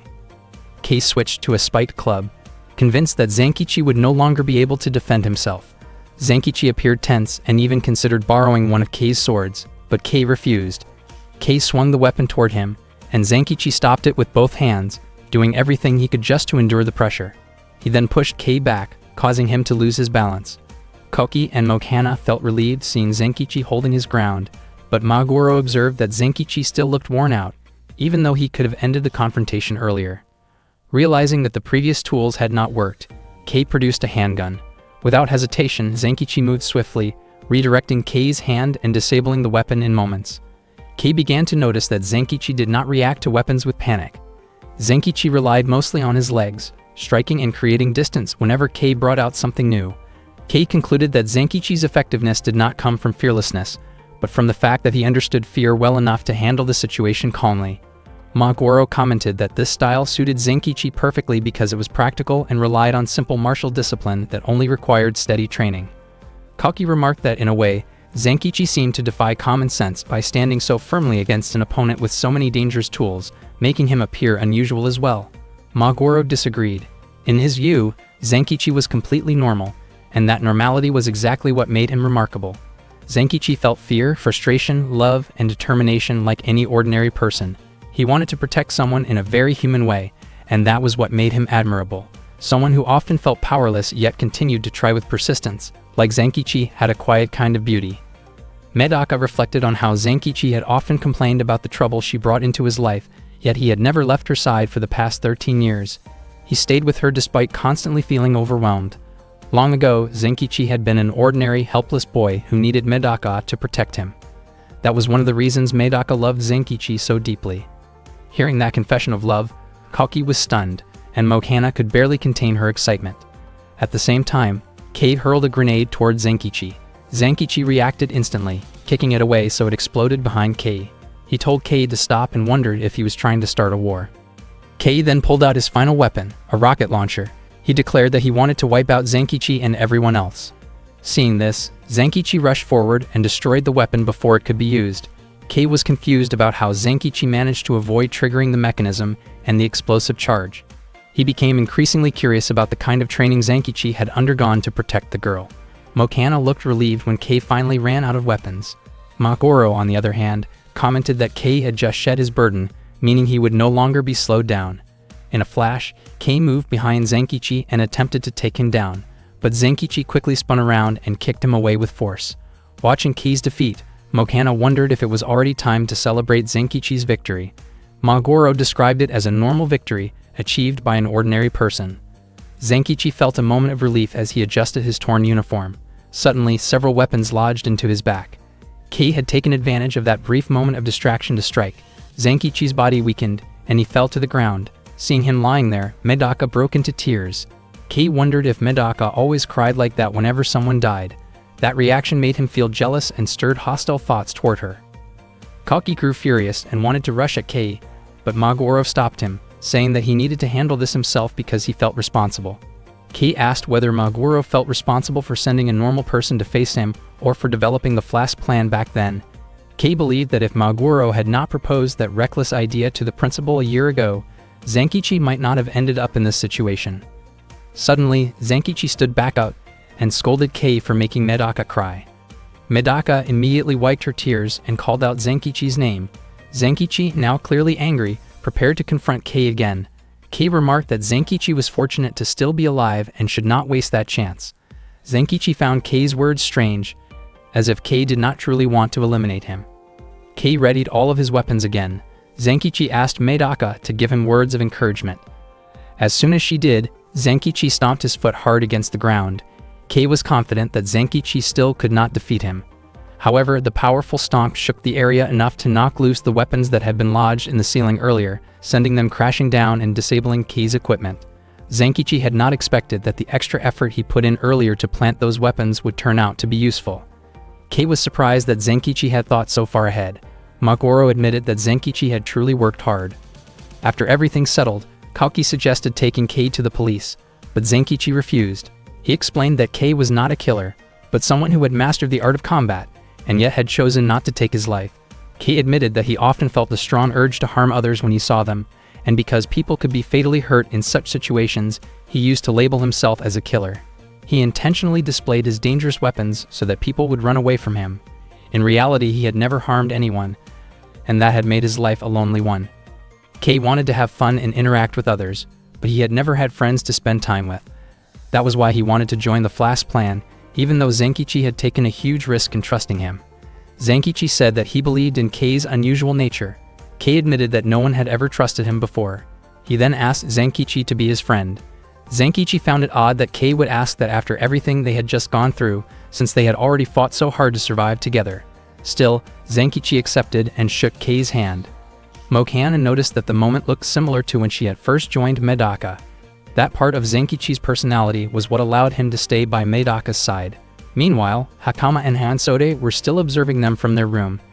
Hakama thought Kei should have been fine at that moment, but instead he had gained a friend. That development had never been part of his plan. Hakama began to think that he needed to keep a closer watch on Zankichi, a normal person who could rival those considered abnormal. Perhaps Zankichi was an abnormal disguised as a normal person. Hansode suddenly rejected Hakama's opinion. She firmly stated that Zankichi was an ordinary person. She mentioned that her friend was truly just a very normal guy. Hansode then quietly left, realizing that she herself did not have any friends at all. Zankichi and the others arrived on the third floor of the underground laboratory. They never expected the place to look like a zoo. Medaka was instantly excited and invited Zankichi to walk around and look at the animals. She could hardly wait to see them, since she loved animals so much. She even asked Mokana to come along, but Mokana admitted that she actually disliked animals. Medaka enthusiastically pointed out one adorable animal after another, hoping Mokana might start to like them. When they stopped at the panda enclosure, Mokana commented that the panda's colors bothered her because they reminded her of poorly done makeup. At the koala enclosure, Mokana said she did not like how koalas looked like stuffed dolls and felt unnatural. She also mentioned that the elephant's trunk and the giraffe's long neck made her uncomfortable. Koki and Zankichi were surprised to realize that cute things simply did not suit Mokana's tastes. Medaka and Mokana ended up arguing over something trivial. Mokana then asked Zankichi whether he noticed anything strange. Zankichi pointed out that the animals in the zoo did not seem afraid of Medaka at all, even though animals usually reacted strongly to her presence. Maguro added that this might not be an ordinary zoo. Back when he was still involved in the Flash plan, this facility had not yet existed, which meant the place was likely managed by whoever continued the project afterward. Meanwhile, Kalki was walking around the area and was startled when he suddenly came face to face with a girl whose face was wrapped in bandages.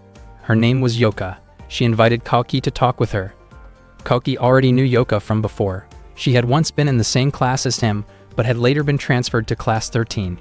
Hearing about Class 13 immediately made Kalki think of Yoka. Seeing the experimental zoo only confirmed his suspicions about her. Yoka asked Kalki to come to an agreement.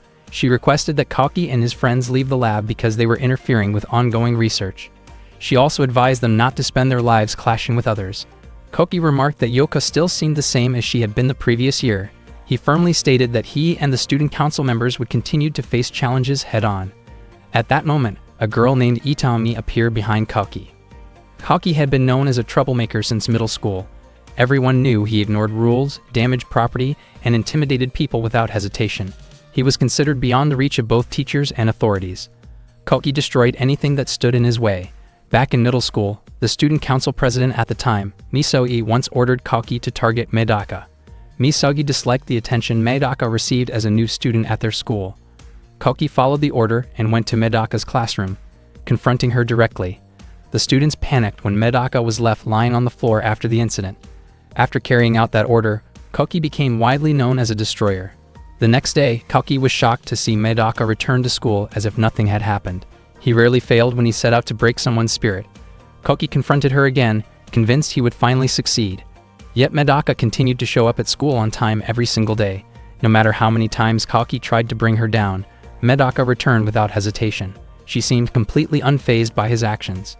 Medaka eventually became known as an unbreakable diamond, even to Koki the Destroyer.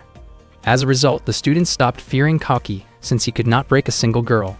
One student took advantage of that shift in fear and gathered others who held grudges against Koki. That student was Zenkichi. He was furious and demanded to know why Koki kept targeting Medaka, who happened to be his childhood friend. Koki could not give a clear reason, which frustrated Zenkichi even more. Zenkichi was about to confront Koki, but Medaka suddenly appeared and forcefully pushed Zenkichi away. She then scolded the students who had gathered there, saying that surrounding and pressuring someone, even if they believed they were right, was still unfair behavior.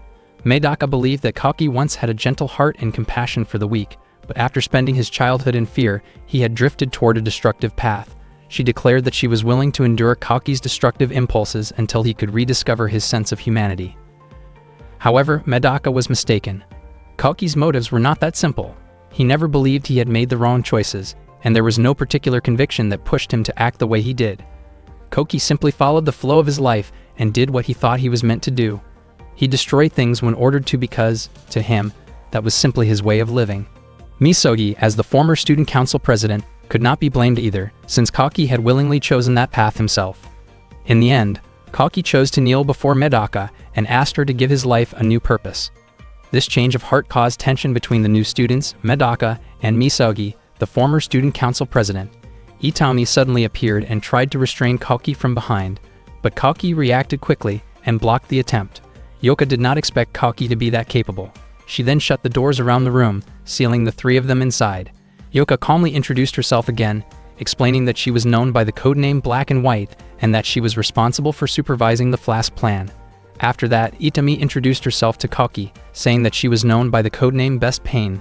It turned out that Itami had been Yoka's childhood friend. In the past, Maguro had been the one in charge of supervising the Flask plan. Yoka explained that the reason she had isolated Koki was because he was a human who had been completely changed by Medaka. Medaka had brought transformation to many people. Zenkichi had not changed, but Yoka had become deeply interested in Koki, the former destroyer. Meanwhile, Zenkichi was trying to break a lock that seemed incredibly strong. Maguro reported that he could not find Koki anywhere. Zenkichi was certain that Koki was trapped behind that door. At the same time, two girls were arguing somewhere nearby. Hearing about this, Mokana and Medaka felt puzzled and wondered why those two girls could not get along as easily as they did. Medaka was also confused about why Zenkichi looked so angry.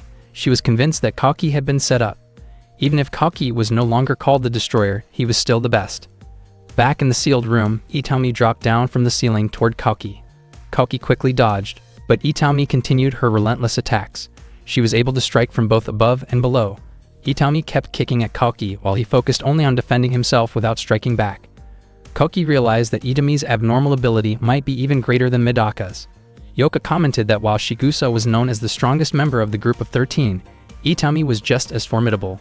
Itami remarked that even though Koki was known as a judo prince, he would not be able to throw someone who attacked from an upside-down position, let alone defeat her. When Itami aimed a kick toward Koki's face, Koki slid low and pulled Itami down into a grounded position. He calmly stated that he was a wrestler.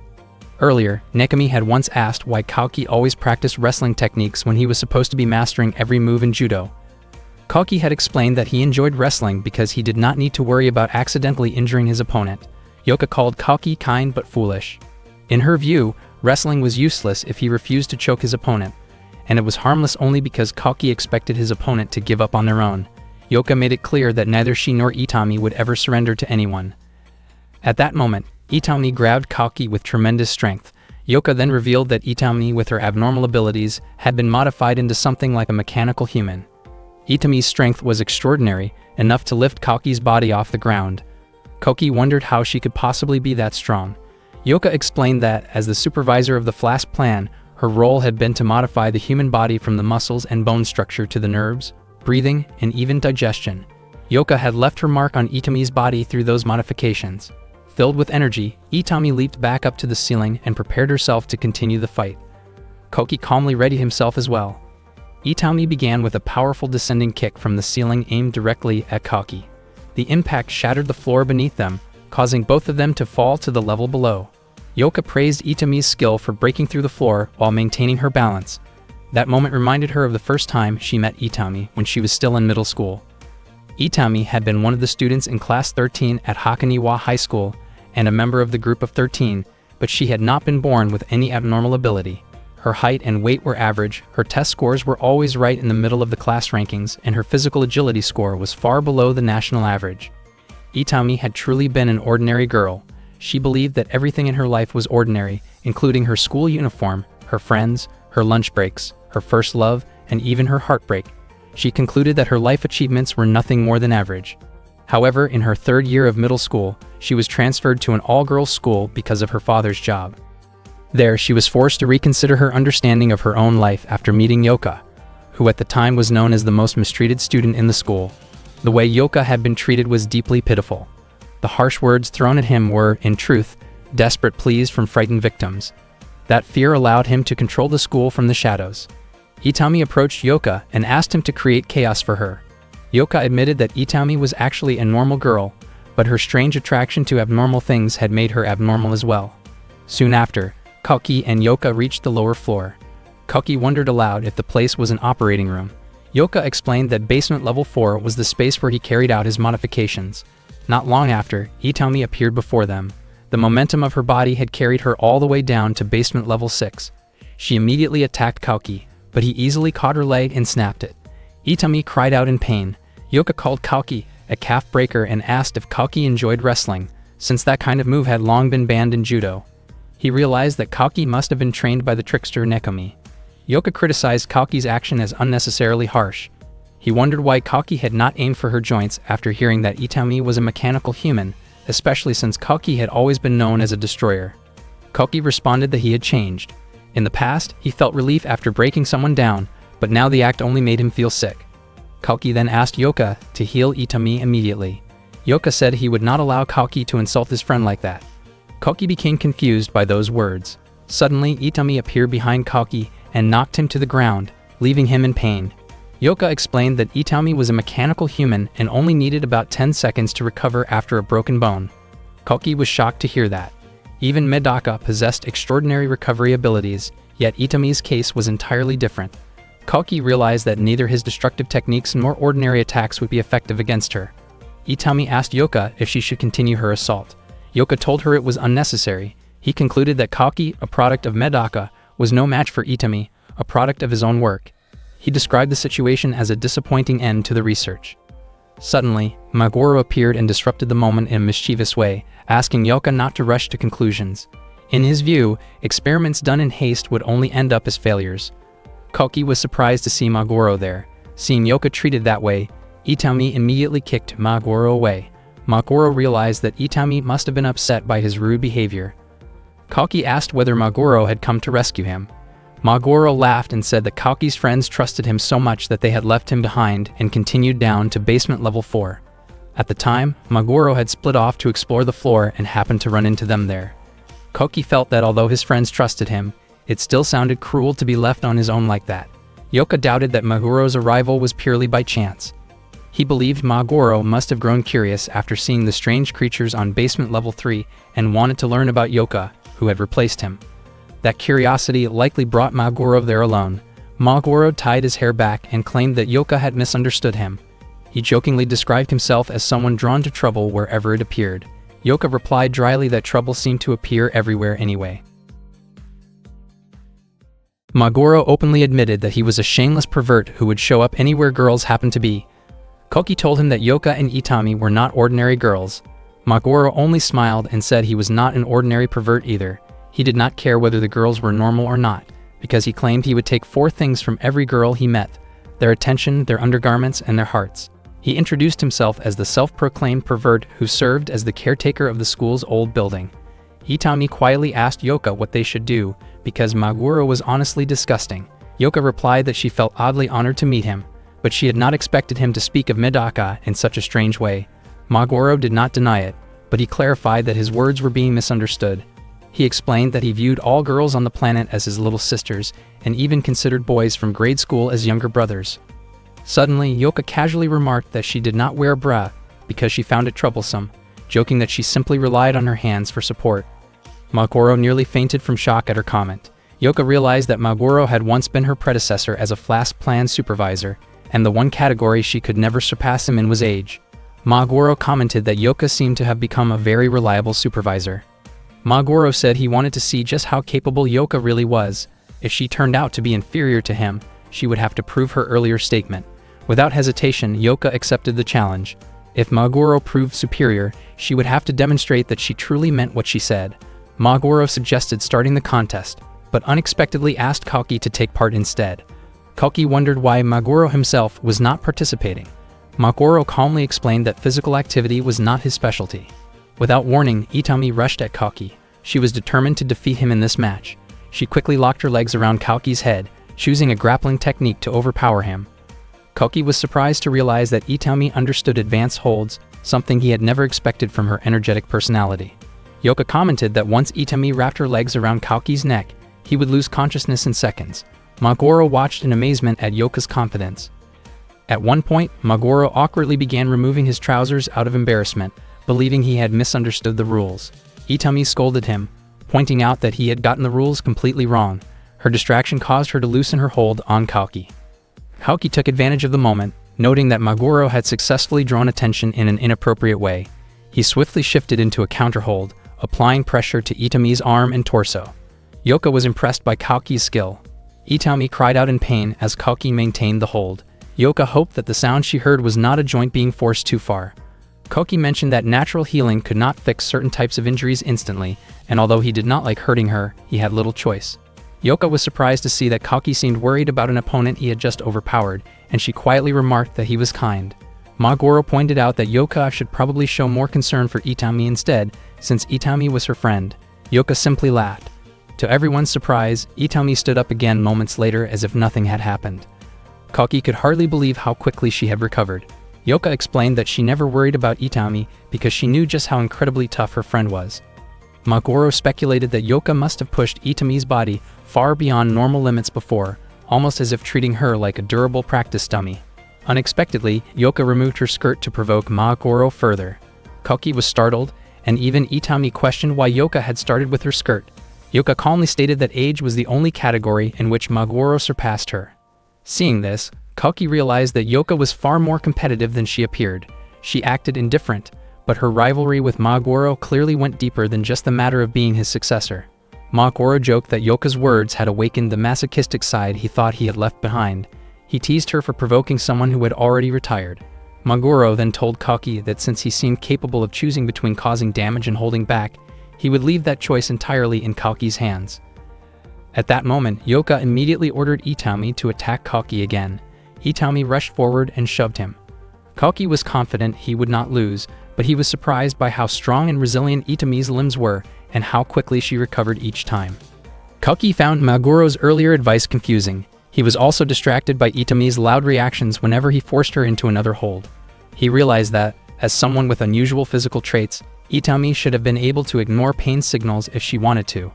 Pain existed as a warning system for living organisms, but for someone with such rapid recovery, it only seemed like an unnecessary distraction. Koki began to wonder if there was a reason Itami was still allowing herself to feel it.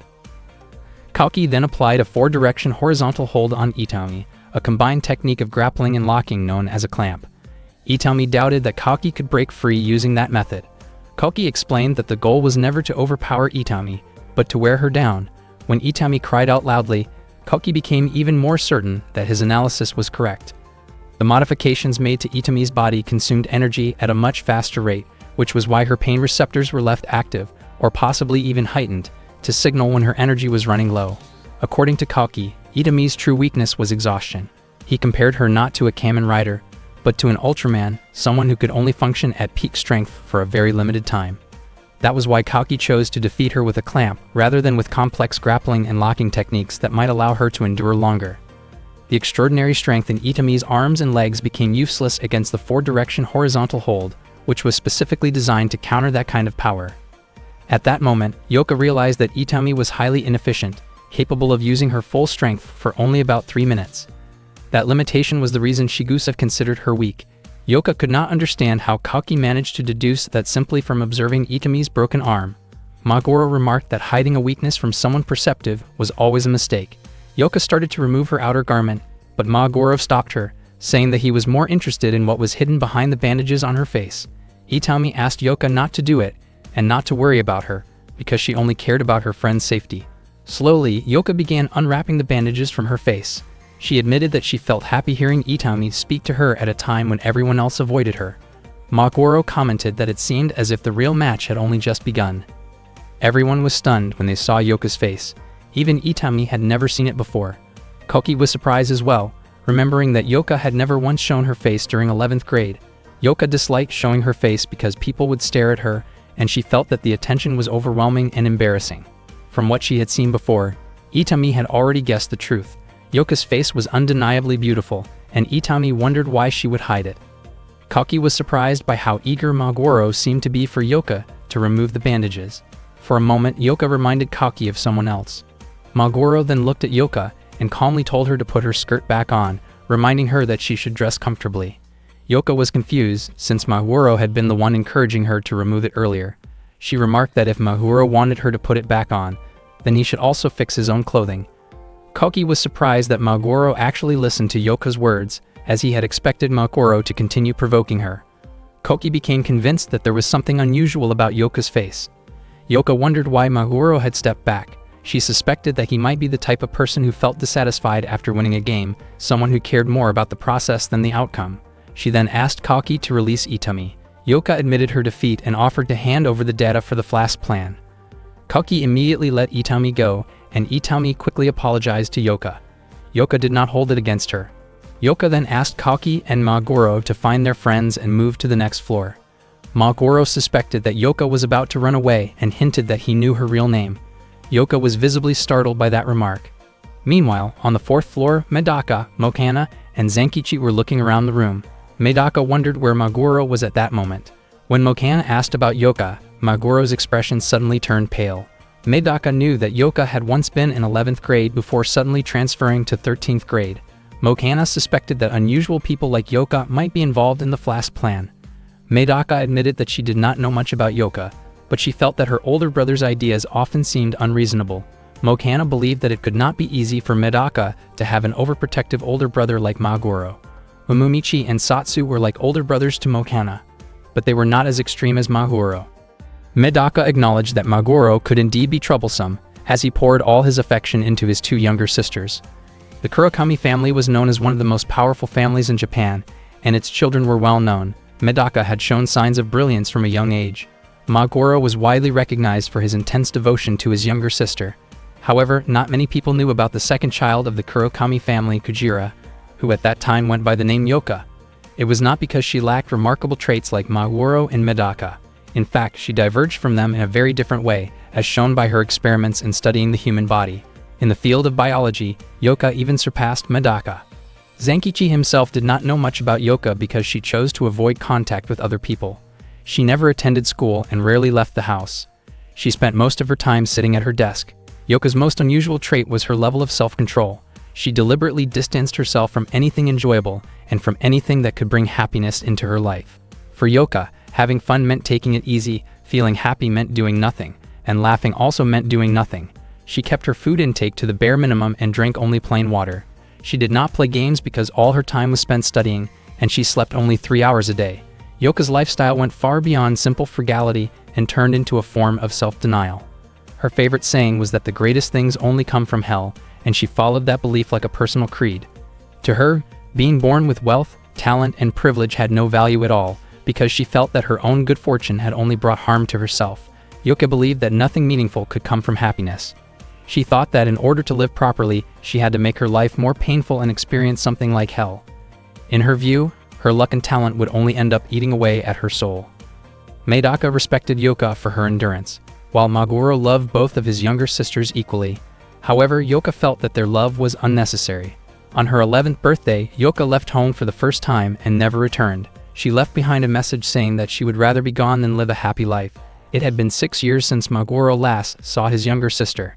He explained that Medaka chose to respect Yuka's wishes, but he himself searched everywhere for her. During that time, Maguro came to understand his own abnormality and eventually joined the Kurokami group.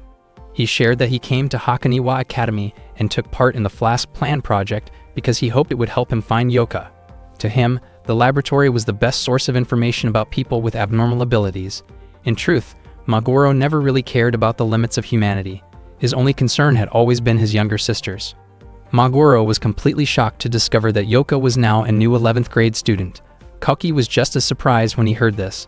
Maguro wondered if Kalki thought he was strange for making inappropriate requests of others, even involving his own sister, but Kalki said he did not see him that way. Itami realized that Maguro showed no interest in her while he was bothering Yuka. Maguro then admitted that he had not been honest when he claimed to see every girl as a younger sister.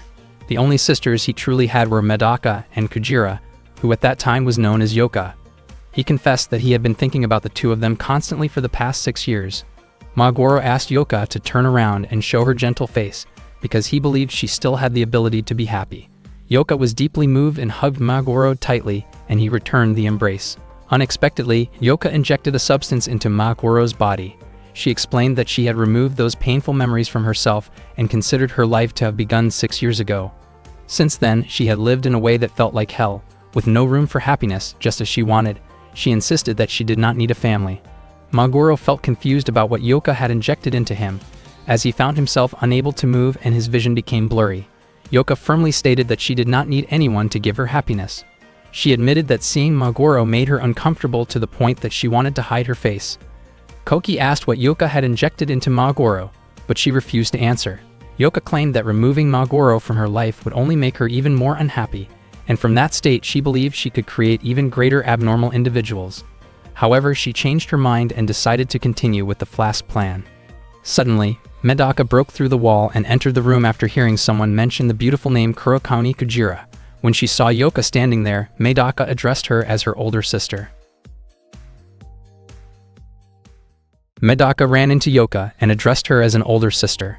Kalki quickly warned Medaka to be careful, explaining that Yuka had erased her own memories. She was no longer Kujira, Medaka's sister, but now a member of Group 13. Medaka asked Yuka if what Kalki said was true. Yuka admitted that she had wiped away every memory tied to both her past pain and her past happiness. She made it clear that she was no longer Medaka's sister and had become Medaka's enemy. When Yuka tried to inject a liquid into Medaka's body, Medaka reacted instantly, blocking the move and taking the syringe away. Medaka calmly stated that she did not mind calling Yuka both her sister and her enemy at the same time. She then asked what kind of substance had been inside the syringe. Yuka explained that it was not poison, but a medicine. It was a normalization agent developed by people who considered abnormal abilities to be a disease. The vaccine was designed to erase abnormalities and had originally been created by Maguro. This liquid was part of the Flask Plan. However, it was still considered an incomplete experiment because it could not remove the severe pain caused as a side effect. Yuka had no intention of fixing that flaw, since she believed the pain itself was necessary for reform. She felt certain that its creator would be pleased to become a test subject for his own invention. Yuka admitted that she felt relieved not remembering her past, even though, without realizing it, she had once turned her own older brother into a tragic test subject. In her mind, that made her current self seem much better than who she used to be. Kalki was shocked because it was the first time he had ever seen Yuka smile, and the expression felt unsettling. Medaka had always respected her older sister deeply, and the Yuka she remembered had never brought misfortune to others. Medaka asked Yuka to give her the antidote. Yuka agreed, but only if Medaka was willing to become her test subject. Without hesitation, Medaka injected the vaccine into her own body. The effect was immediate and extremely painful, causing her to collapse to the floor. Yuka then asked Itami to take them to the next floor. Koki protested, reminding her that their agreement was supposed to include giving Medaka the antidote. Yuka refused. Koki urged Itami to stop Yoka's reckless behavior if she truly considered herself Yoka's friend. Itami did consider Yoka a friend, but in her view, friendship meant more than sharing fun moments. A true friend also shared suffering. Even though Itami was clearly uneasy with Yoka's actions, she remained by her side. She moved toward Koki aggressively, but Medaka blocked her. Medaka stood up again and explained that the normalization liquid was working quickly. Her body felt heavier and her thoughts slower, which meant the experiment could be considered a success. Yoka was confused about how Medaka could still move normally. Medaka explained that she simply needed to keep moving normally because she was no longer abnormal. She pushed Itami away with her hand, sending her backward. Medaka added that she had been trained differently. She believed that if Yoka erased Magoro's abnormality, he would simply become an ordinary person with questionable habits. Medaka was not bothered by the possibility of losing her own abnormality, even though it hurt. Yoka admitted that she and Itami had lost to Medaka and finally handed over the antidote. Koki urged Medaka not to accept it. Yoka tossed it toward Medaka, and Medaka stated that she trusted her. Koki warned Medaka not to trust Yoka so easily. Medaka understood the warning, but she insisted that no matter how many times Yoka had deceived her, she could never doubt the words of someone she loved. Not long after, Medaka collapsed again. Koki questioned why she would go that far and wondered if Yoka had heard what Medaka had said. Yoka commented that Medaka was foolish for continuing to trust her after being tricked. Magoro then asked what kind of medicine Yoka had actually given Medaka. Yoka revealed that it was simply a common medication normally used to treat heart conditions. Medaka stood up again, but this time she had lost her memory. Yoka was delighted, revealing that she had modified the medicine into a memory-erasing drug. It was a degraded version of the drug she had used 6 years earlier. With it, she had successfully taken away Medaka's abnormality, her memories, and her emotions. Koki shook Medaka's body, trying to bring her back to her senses. Medaka still recognized Koki, but she called him Tashima. Itami prepared herself for a fight. Medaka did not understand the situation, but she felt as if she was expected to fight. Koki realized that memory and personality might be separate things. Even if Medaka had lost her memories, she could still be the same person inside. However, Magoro pointed out that if Koki's assumption were true, Medaka would have no reason to fight unless she had forgotten the 15 years she had lived as Medaka. No one expected Itami to come out on top in that intense clash and defeat Medaka. Seeing Medaka completely powerless, Yoka told Itami to finish things. Koki could not help thinking that everything might change if Yoka were willing to restore Medaka's abnormality and her memories. Hearing that, Yoka only laughed. In his view, Medaka's memories might help, but her abnormality had most likely already returned on its own. Yoka explained that the drug he had developed was still far from perfect. Even with her abnormality, Medaka had still lost to Itami, who kept moving forward with an empty state of mind. Most people, he said, were dazzled by abnormal abilities, when they should have paid more attention to the personality that supported those abilities. Magoro pleaded with Yoka to let Medaka go, but Yoka refused. His experiment was still ongoing, and he wanted to run one more test. He believed they would discover something new by placing a different personality inside Medaka's body. Magoro objected strongly, saying that this went far beyond simply erasing someone's memory. Yoka responded that he had the perfect subject for this idea, Odo, the leader who lived on floor B13. Without wasting another second, Itami pulled Yoka away and carried Medaka toward the next floor. Magoro could do nothing but watch. Koki urged him to find Zenkichi and Mokana, so they could head to floor B13 together. Magoro felt weighed down by guilt because, once again, he had failed to protect his younger sisters. When they reached floor B13, Yoka prepared to inject Medaka with another dose to make sure her memories would not return. Itami warned him to be careful, reminding him how close things had come to going wrong earlier. Yoka remained confident that Odo would support his experiment, especially since Odo had once expressed a desire to make Medaka his wife. Itami looked increasingly nervous, convinced that the student council would arrive at any moment. He also wondered why Yoka had started covering his face with bandages again. Not long after, several others arrived and offered their help to Yoka. Gunki stepped forward willingly, saying that helping a friend like this was an honor.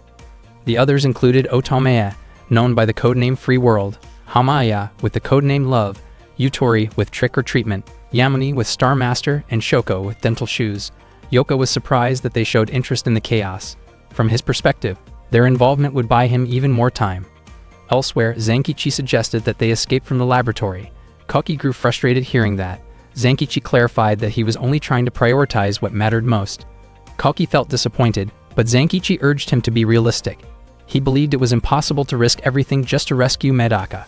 Zenkichi reminded him that they were members of the student council, and their responsibility was to support every student at Hakoniwa Academy. Before long, Muri arrived with several others. She seemed surprised that Zenkichi had not thought about asking for help. When Zenkichi asked why they had come to the laboratory, Muri explained that she had brought Harigane, Nekami, Miyoka, Shigusa, and Kei because it looked like the student council needed support. They were people who had once been defeated by the student council and had now chosen to stand beside them as allies. Zenkichi could hardly believe what he was seeing. Muri confidently said that she and her friends were not the type to give up. Harigane mentioned hearing about the student council's difficulties. Nekami explained that Hansode had told them what was happening. Harigane added that news of the student council's defeat had spread through social media. Muri then stated that, as a member of the disciplinary committee, it was her duty to clean up this mess and protect the peace of the school. Zenkichi and Kauki found this ironic, considering that Medaka had become involved in the Flask plan because of the chaos that Muri had helped create in the first place. Shigusa had already made plans to hang out with Medaka the next day, so if Medaka was in trouble, he felt obligated to help save her. Kei promised to contribute however he could. Mokana could not understand how they had switched sides so quickly. Miyoka continued speaking in strings of numbers, but everyone assumed he meant well. At one point, Muri told Miyoka to stop making awkward comments. Zenkichi quietly noted that the most unpredictable people there might end up being the ones to fight, especially since nearly everyone present was already injured. Muri laughed and said that if Zenkichi was trying to avoid getting hurt, then he should step aside. She declared that she was more than willing to take his place in destroying the Flask plan and rescuing Medaka. Zenkichi never meant it that way. He was only worried that Muri would end up hurting herself even more. Muri felt confused, thinking Zenkichi should not have to worry about them at all. Zenkichi believed that if Medaka ever found out that someone had been hurt because of her, she would cry. He began to cry as well and said that he never wanted to see Medaka cry again. Suddenly, Nekami informed them that there was an elevator on the first floor that went straight down to B13, so they would not have to waste much time getting there. Meanwhile, on B13, Medaka, completely powerless, stood in front of Udo. Udo finally understood that it was Medaka's personality that made her abnormal. Yoka had told Mizo that Medaka became truly weak when her heart was empty. The real question then was what would happen if a different kind of heart were placed inside her. Udo planned to give Medaka a cruel heart as an engagement gift for his future wife. Mizo immediately left to carry out his task. Udo reminded him to make sure Yoka would not see his face. Mizo explained that the bandages on Yoka's face were meant to hide, while the mask on his own face was meant to deceive. Back at the elevator, Zenkichi and the others were waiting, only to realize that their enemies were already inside it. Hunki had anticipated this. He was certain that someone who relied on trickery would choose the elevator that went directly to B13. Gunki questioned Kei and Shigusa about why they had betrayed them. It turned out that the two of them had never really considered themselves part of the Group 13 alliance. Muri asked Zenkichi to go to B13 using the stairs. Zenkichi refused because he did not want to leave the others behind. Muri insisted that this was no longer about the Flask plan. At that moment, their goal was simply to survive. She admitted, even though she hated to say it, that they truly needed Medaka to get through this. Zenkichi had to go and bring Medaka back. Zenkichi, Kauki, Mokana, and Magoro immediately ran toward the stairwell. Hunki then told Muri and the others that he and his team were far stronger and more frightening than they could imagine. He even suggested that they abandon all logic and reason. Muri calmly replied that none of them had ever been known for being reasonable in the first place. Without wasting time, Yutori swung her long hair forward, wrapping it around Muri and the others. Shigusa tried to strike her, but Yutori blocked the attack using her hair. Shigusa realized she needed to distract Yutori, even if only for a moment. Kei then used his sword to cut through Yutori's hair, instantly freeing everyone from the restraint. He said that he would do anything to help his friends.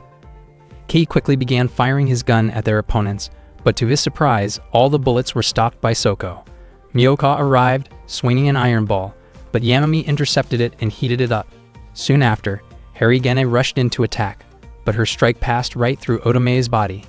Nekami laughed as she watched the chaotic fight unfold. Muri wondered why Nekami was not joining the battle. Nekami admitted that she wanted to, but two enemies were still standing behind her, which meant she could not move. Muri pointed out that Gunki and Hamaya were on a completely different level. Nekami replied that they should be able to break this stalemate because she believed Zenkichi had more than enough time to rescue Medaka. Muri then sensed that someone was blocking the path to the lower floor. At that moment, Zenkichi and the others had reached B12. The area looked like some kind of game arena. They searched for the stairs leading down to B13 when Mizo suddenly appeared and called out to Zenkichi. Mizo introduced himself as the Class 13 Rabbit Labyrinth. Zenkichi felt confused. Just the day before, Mizo had helped him, but now he was trying to stop him. Mizo explained that Medaka's mind would be fully reprogrammed in 15 minutes. He said he would allow them to pass only after that time had elapsed. Mokana, frustrated, asked whether Mizo really enjoyed turning a girl and whether the flask plan was truly that important to him. Mizo admitted that he did not care about the flask plan at all. The only thing he cared about was Odo. To him, Odo was the most remarkable person in the world. When Medaka appeared, she became nothing more than a comparison to measure Odo's greatness. Mizo declared that he would not allow Zenkichi and the others to interfere with his plan. Not long after, Zenkichi and the others fell asleep after inhaling a sleeping gas. Only Mokana remained conscious. As a skilled swimmer, she was able to hold her breath for a long time.